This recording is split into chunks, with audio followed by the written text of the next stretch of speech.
Hey everybody, guess what? We're looking at a DDJ-SX2.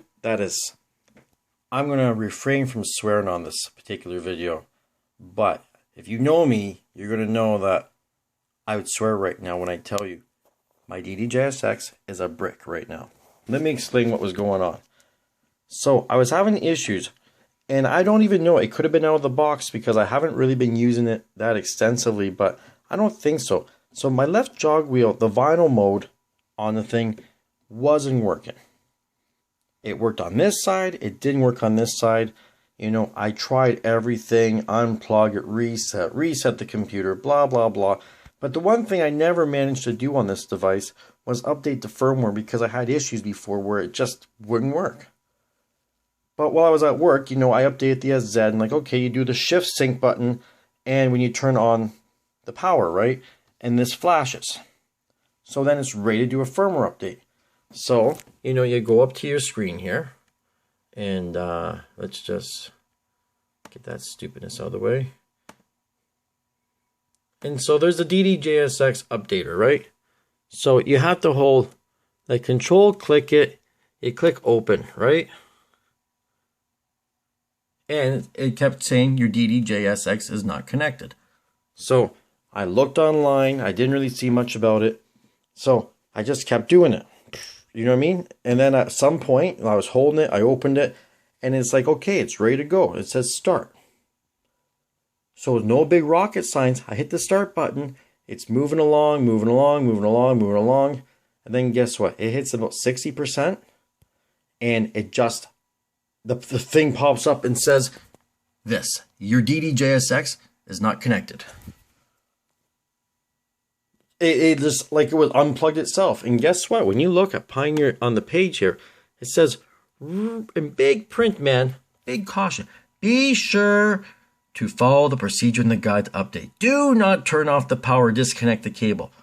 I don't know what the hell happened for it to disconnect because I didn't unplug anything.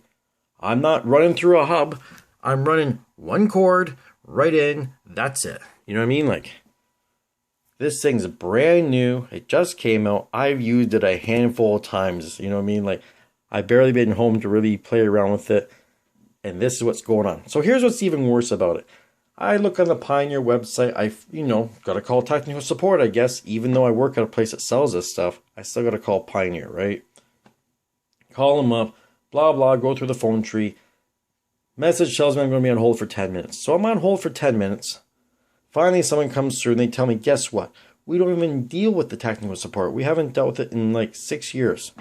Well, if you haven't dealt with it in 6 years, and that's your thing, why doesn't it say something on your phone tree about if you're calling about this or any pro DJ equipment, you need to call SF Marketing. So I do call SF Marketing here in Canada, and guess what? They got one technical support dude. Oh, he doesn't go into the office. I'll forward you to his cell phone. So they forward me to his cell phone. And of course, you know what I mean? Like, it's 1 p.m. here in Canada right now. Why didn't the dude answer his phone? Who knows? Maybe it's because he's only one guy supporting an entire DJ product for an entire country. And you know what, man? I'm highly disappointed here because I now have a brick. I turn off the power, right? But guess what, man? You turn it back on. It's doing this because it literally got half a firmware update. It has no firmware. It's stupider than stupid now. You know what I mean? I always talk about MIDI controllers being dumb devices. They do nothing without the software. Well, this is a retarded one now because it can do nothing. It's just shot. The only way this is probably going to get resolved, I imagine, is I'm going to have to send it in, which I would have had to anyways because this wheel clearly had a problem that I don't think was software. Well, it's weird because, like I said, when I held shift and touched the wheel, it scrubbed through the track. So the touch capacitive part worked. It was just going into this slip vinyl mode. And that's another thing that pisses me off. I pay the same kind of money. So you give me extra buttons for flip, so you rob me of a button, a slip button, and a vinyl button? Like, come on, Pioneer. Don't be so damn cheap about stuff. Anyways, I'm going to leave you guys with that. So be careful when you do that firmware update because guess what? It bricked it.